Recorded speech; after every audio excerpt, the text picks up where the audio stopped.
Morning to you. This is Talk Radio Breakfast with me, Julia Hartley-Brewer. Thank you so much for your company. Delighted to be joined now by the Care and Mental Health Minister, Gillian, who joins us. Good morning to you. Good morning. Thank you so much for joining us. Well, let's talk COVID, obviously. We've got the booster rollout moving apace right now. There was an event yesterday. The Prime Minister was talking about getting needles in arms like a sewing machine going up and down. We're looking at over 18s being eligible for their boosters. Is that from today? And will we see perfectly healthy young 18-year-olds being competing with, 70-year-olds who haven't got their boosters yet in the same queue? And is that a good idea? No, we won't be doing that because it probably isn't a good idea. But we're working on the operational elements. Obviously, we got the advice from the JCVI yesterday. We said we were going to act on it straight away. We'll operationalise the plan. There's actually a press conference that will lay out more details a bit later on. But I would imagine that we will come forward in age cohorts and go down the age cohorts. I mean, we've already done 17 million of our most vulnerable and elderly people. But I would imagine we'll go down and continue to call people forward in their age cohorts.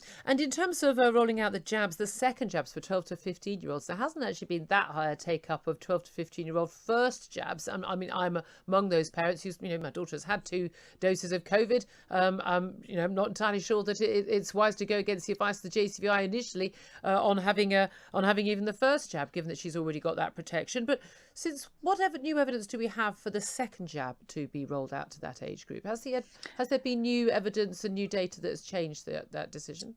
Well, what they look at the balance of risks, and they look at the the advantage versus the balance of risks, and that's what they're doing all the time. And basically what they've said is, okay, we don't know an awful lot about this new variant yet, but we know it could be highly transmissible. We know what happens with highly transmissible viruses. It goes for the unvaccinated or those that have lower protection. So we're just trying to make sure we get as many people as much protection as possible, just to build that wall of defence. Except the vast majority of that age cohort have already had COVID in recent months.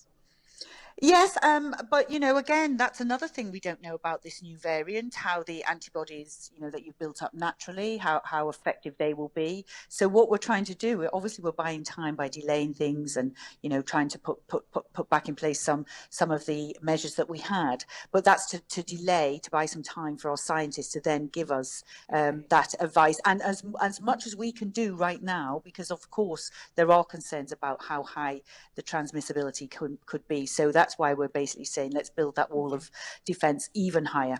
Well, I mean, Joe Biden, the American president, as he said, there's no cause for panic. The people who actually discovered the new variant in South Africa said there's no cause for panic. World Health Organization are saying it's a variant of concern, but not a cause for panic. So we're buying time.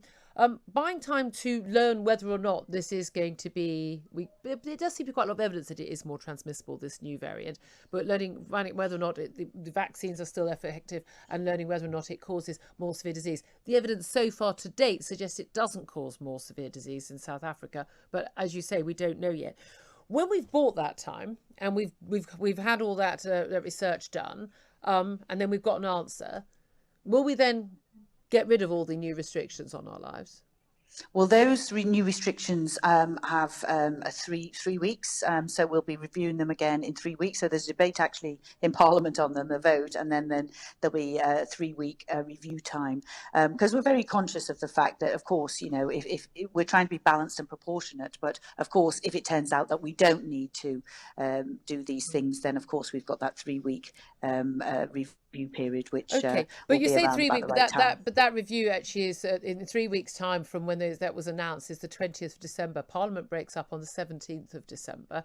At that point, there are concerns. Mark Harper, Conservative leader of the COVID recovery group, has pointed out we could have a situation if MPs are not voting on those restrictions going ahead again, then we're looking at basically government by decree once again, and yet we're not in an emergency situation. How can you justify that?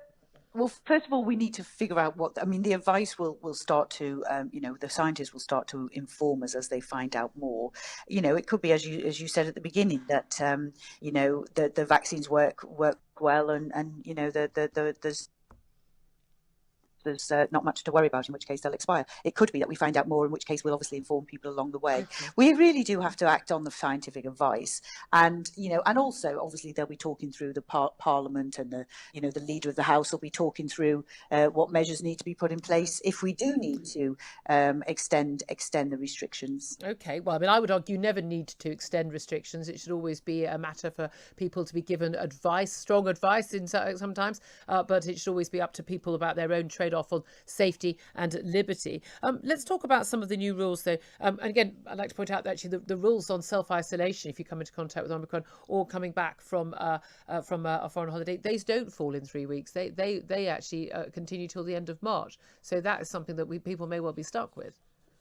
Yes, and obviously we need to find out more about this variant. We want to try and delay the spread. We want to try and manage it as best we can. The transmissibility of the variant is something that looks as though it's highly transmittable. What impact it has on the vaccines is what we don't know. Let's talk about masks. So masks are going to be legally required in shops today. They're going to be legally required on public transport, in hairdressers, beauty salons, estate agents, takeaways, cars, so private hire vehicles, taxis, and the like. Not in restaurants and bars, not in the workplace, and interestingly, not on a bus that's used as a party bus. There is actually a limitation on this in the actual legislation that says where a person is in an area within a public transport vehicle which is being used wholly or mainly by people eating or drinking or dancing, then the rules don't apply.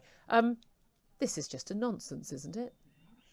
Well, obviously, we've tried to get the balance between, when you're going into a crowded place, wearing a mask, etc. But actually, if you're there for eating and drinking, then the mask's on and off all the time anyway. So that's what we've tried to get the balance between. And of course, we expect, people to be sensible. There's a lot more people wearing a mask as we've come into winter anyway. Well, then why do you need to mandate it then? The people who want to wear a mask can wear one.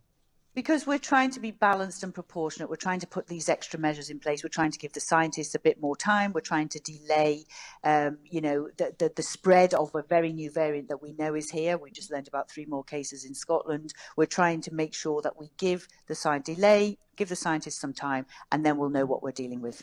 But if so many in the cabinet are so concerned about this, they want to restrict our freedoms once again because they're so concerned. Why was the Prime Minister and half the cabinet at a lunch yesterday? I'm not saying anyone should be required to wear a mask, but they were in a very crowded environment. Lots of older people, certainly more at risk than secondary school pupils who've all had COVID and at very low risk anyway.